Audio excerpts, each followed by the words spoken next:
Jai Gurudev, and thank you for joining us today. In today's world, many people are aware of what to eat and what not to eat and how much to eat. However, there is often a disconnect between this intellectual knowledge and actual practice. Can you speak about how the art of living philosophy helps bridge this gap and fosters discipline when it comes to food? Jai Gurudev, absolutely, you're right that on an intellectual level, most of us know what is healthy and what is not. We know the difference between a nutritious meal and something that may be unhealthy, yet it is often difficult to stick to that knowledge. This is where wisdom, mindfulness, and meditation come in. The art of living teaches that food is not just a fuel, it is an offering to the body and the mind.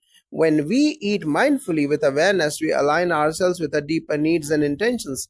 The philosophy of sattvic food plays a central role here. Sattvic foods are those that are pure, wholesome, and enhance clarity and balance. This aligns well with the teachings of yoga and meditation, particularly practices like Sudarshan Kriya, which help us cultivate awareness and discipline in all aspects of life, including our relationship with food. To cultivate discipline in eating, it is essential to first develop awareness of our body's needs through practices like yoga and meditation. Once we have awareness, then we can create a deeper connection with food. When we prepare and consume food in a sattvic manner, it nourishes both our body and our mind. So the process is not just about the food itself, but also about how we approach the act of eating. Can you elaborate on how practices like Sudarshan Kriya and Yoga Asanas contribute to this awareness? Absolutely. Sudarshan Kriya, for example, is a powerful breathing technique that not only calms the mind, but also helps in detoxifying the body and mind. When you are in a calm and centered state, you are much more attuned to your body's actual needs rather than reacting impulsively to cravings or stress induced eating. Yoga asanas also play a crucial role in this process. When we practice yoga, we develop a stronger connection with our body. This connection helps us understand our physical needs better. Many times, our desire for food items and stems from emotional or mental imbalances rather than genuine hunger. Asanas combined with breathing practices help bring balance to the mind and reduce emotional eating habits. When we approach food with a calm mind, it is easier to choose the right foods that are nourishing, light, and bring us a sense of peace rather than discomfort or lethargy. This is why, in the Art of Living tradition, we emphasize the need for food discipline that goes hand in hand with our spiritual practices. It is about creating harmony between body, mind, and food. That's insightful. Many people struggle with mindful eating due to distractions such as eating on the go or in front of screens. From an art of living perspective, how can we integrate mindful eating into our busy lives? Mindful eating is a skill that takes time to develop, but it is absolutely possible even in a busy lifestyle.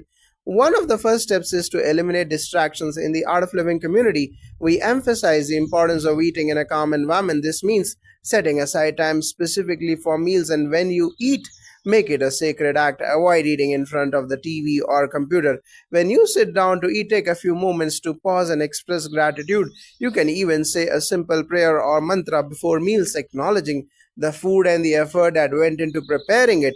This cultivates a sense of reverence towards food. Another key element is to eat slowly and chew well. This allows you to truly taste your food and allows the body to register satiety before overeating.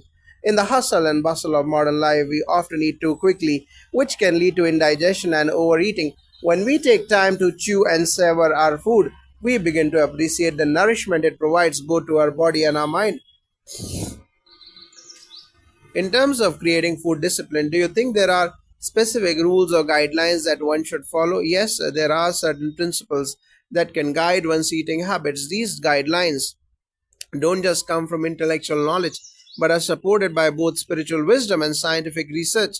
Firstly, eat fresh and wholesome foods. The foundation of a sattvic diet is freshness. Eating freshly prepared food, ideally organic, nourishes the body more deeply. This also includes avoiding processed foods or foods high in artificial additives, which can disrupt mental clarity. Eat at regular intervals. Try to have regular meal times. Eating at consistent times allows the body to regulate digestion better and prevents overeating or eating out of habit.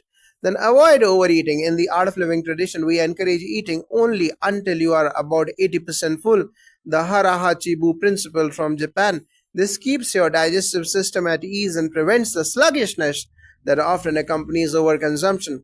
and choose vegetarian and sattvic foods. The idea is to eat foods that are light, energizing, and promote clarity of mind. Sattvic foods include fruits, vegetables, whole grains, legumes, and dairy in moderation. Avoid foods that are too spicy, salty, or fermented as they tend to increase mental agitation. Also, it is a good idea to express gratitude before and after your meal. Take a moment to express gratitude. This act of appreciation not only shifts your mind towards positivity, but it also helps in cultivating a deeper connection with your food. Eat with love and attention. When preparing food, infuse it with positive energy. Cook with love and positive intention, and eat with full attention, focusing on the act of eating itself. This enables the nutritional value of the food in a way that science is beginning to support. Positive intentions and mindfulness actually impact the bioavailability of nutrients. The idea of infusing food with love and positive intention is very interesting.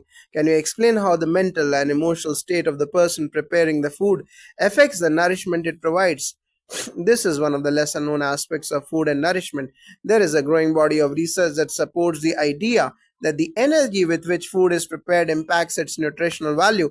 A study by Dr. Masaru Emoto, for example, demonstrated how water can respond to positive thoughts and emotions from being forming in beautiful crystalline structures when exposed to love and gratitude. Similarly, when food is prepared with positive intentions, it carries that energy. The act of cooking itself is a form of mindfulness. It is a chance to connect with your food, with your body, and with the universe. When the cook is in a calm and loving state of mind, it translates into the food just as stress or negativity can make you feel heavy or difficult to digest. At the same time, eating with a peaceful and grateful attitude enhances digestion and absorption. This is why, in many spiritual traditions, food is considered sacred.